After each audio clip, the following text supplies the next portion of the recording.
22 अप्रैल 2025 ये तारीख याद रखिए। ये कश्मीर की उन खूबसूरत वादियों में एक ऐसा दिन था जो छुट्टियों की खुशी और मौज मस्ती के साथ शुरू हुआ, लेकिन ख़त्म एक भयानक त्रासदी में हुआ। आज हम बात करेंगे उसी खौफनाक मंजर की जिसने जन्नत कही जाने वाली इस धरती पर हमेशा के लिए एक गहरा दाग छोड़ दिया। पहलगाम 22 अप्रैल 2025। देखिए, ये सिर्फ एक तारीख और एक जगह का नाम भर नहीं है। नहीं, ये उस दिन की याद दिलाता है जब धरती के स्वर्ग कहे जाने वाले पहलगाम में आतंक ने दस्तक दी थी और उस एक दिन ने सब कुछ हमेशा हमेशा के लिए बदल कर रख दिया। तो उस हमले से ठीक पहले का सीन कैसा था, जरा कल्पना कीजिए। माहौल बिल्कुल बिल्कुल ही अलग था। चारों तरफ एकदम शांति, परिवारों की हंसी खुशी की आवाजें और लोग बस प्रकृति की बेमिसाल खूबसूरती में खोए हुए थे। हम बात कर रहे हैं बेसरन घाटी की, जिसे लोग प्यार से मिनी स्विट्जरलैंड भी कहते हैं। और क्यों ना कहें, दूर दूर तक फैले हरे भरे मैदान, घने जंगल, वाकई कमाल की जगह है। तो उस दिन भी वहां सैकड़ों टूरिस्ट थे, अपने परिवारों के साथ छुट्टियां मना रहे थे, यादगार पल बना रहे थे। किसी को दूर दूर तक यह अंदाजा नहीं था कि कुछ ही देर में ये जन्नत एक खूनी मैदान बनने वाली है। और फिर ठीक दोपहर के करीब 2 बजे वो शांति एक झटके में चीख पुकार में बदल गई। हमला इतना अचानक, इतना तेज था कि किसी को संभलने का या कुछ सोचने समझने तक का मौका ही नहीं मिला। ये टाइमलाइन देखिए, इससे अंदाजा लगेगा कि सब कुछ कितनी कितनी तेजी से हुआ। दोपहर के ठीक 2 बजे आतंकवादी जंगल से बाहर निकले। सिर्फ 1 मिनट बाद 2:01 पर अंधाधुंध गोलियों की आवाज गूंजने लगी। और सोचिए, महज 5 मिनट के अंदर 2:05 तक वो खूबसूरत घाटी दहशत और भगदड़ का मैदान बन चुकी थी। अब बात करते हैं हमलावरों की।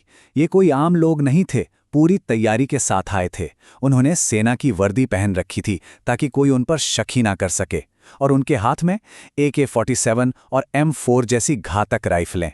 साफ था कि उनका हमला यूं ही नहीं था, बल्कि एक सोची समझी और बेहद क्रूर साजिश का हिस्सा था। और फिर रिपोर्ट से इस हमले की जो सबसे भयावह सच्चाई सामने आई, वो दिल दहला देने वाली थी। पता चला कि हमलावर लोगों को गोली मारने से पहले उनका नाम और धर्म पूछ रहे थे।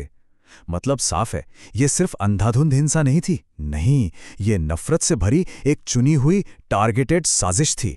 26 ये सिर्फ एक नंबर नहीं है।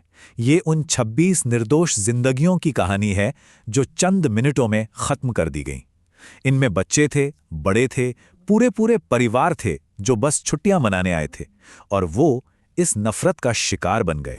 लेकिन उस खौफनाक मंजर में, उस भयानक अंधेरे में भी इंसानियत की एक लौ जली। उस डर और भगदड़ के बीच कुछ लोग हीरो बनकर सामने आए। और ये कोई सुपर हीरो नहीं थे, ये थे गुमनाम नायक जिन्होंने अपनी जान की परवाह तक नहीं की। इनमें एक लोकल पोनी चलाने वाला था, छुट्टी पर आया हुआ एक आर्मी ऑफिसर था, और कई सारे आम स्थानीय निवासी थे जिन्होंने टूरिस्ट को बचाने के लिए खुद को खतरे में झोंक दिया। और उन्हीं में से एक कहानी है उस लोकल पोनी ऑपरेटर की। उसने टूरिस्ट को बचाने के लिए, उन्हें सेफ जगह पे ले जाने के लिए खुद को ढाल बना लिया और इस कोशिश में अपनी जान दे दी। सोचिए, एक पल में एक आम इंसान हमेशा के लिए हीरो बन गया। ये होता है निस्वार्थ बलिदान। अब जाहिर है, इस हमले के बाद पूरे देश में गुस्से और शोक की एक लहर दौड़ गई। ये सिर्फ एक हमला नहीं था, ये देश की आत्मा पर एक चोट थी, और इसका जवाब बहुत तेज और बहुत निर्णायक होना ही था। तो राष्ट्र की प्रतिक्रिया क्या थी? तुरंत और बहुत शक्तिशाली। सरकार ने फौरन ऑपरेशन सिंदूर लॉन्च किया। ये आतंकवाद के खिलाफ एक बहुत बड़े पैमाने पर चलाया गया अभियान था, और इसका मकसद बिल्कुल साफ था: दोषियों को किसी भी कीमत पर बख्शा नहीं जाएगा। इस हमले का असर बहुत गहरा हुआ। इसने भारत की नेशनल सिक्योरिटी स्ट्रैटेजी में बड़े और परमानेंट बदलाव ला दिए। टूरिस्ट जगहों पर सिक्योरिटी बहुत ज़्यादा टाइट कर दी गई। काउंटर टेररिज्म के लिए और भी प्रोएक्टिव कदम उठाए गए। लेकिन एक बात तो है, ये नीतियां भविष्य को तो शायद सुरक्षित कर सकती थीं, पर जो जख्म अतीत में लगे थे, उन्हें नहीं भर सकती थीं। पूरा एक साल गुजर गया, लेकिन उस हमले से मिले जख्म आज भी उतने ही ताज़ा हैं। कहते हैं ना कि वक्त हर घाव भर देता है, पर शायद ये सच नहीं है, खासकर जब घाव आत्मा पर लगे हों। हम बच गए, ये एक चमत्कार था।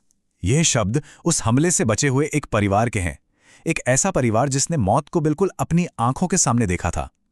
इन शब्दों में जिंदा बच जाने की राहत तो है, लेकिन उस दिन का खौफ आज भी उनकी आवाज में महसूस किया जा सकता है।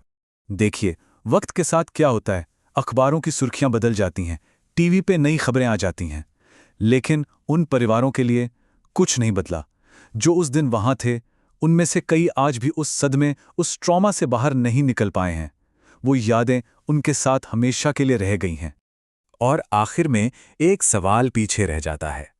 पहलगाम आज भी उतना ही खूबसूरत है, इसमें कोई शक नहीं, लेकिन अब उसकी हवाओं में एक दर्द भी घुल गया है। सवाल यह है कि कोई जगह जो इतनी बेइंतहा खूबसूरत हो, वो अपनी सबसे भयानक याद के साथ जीना कैसे सीखती है? ये एक ऐसा सवाल है जिसका जवाब शायद वक्त के पास भी नहीं है।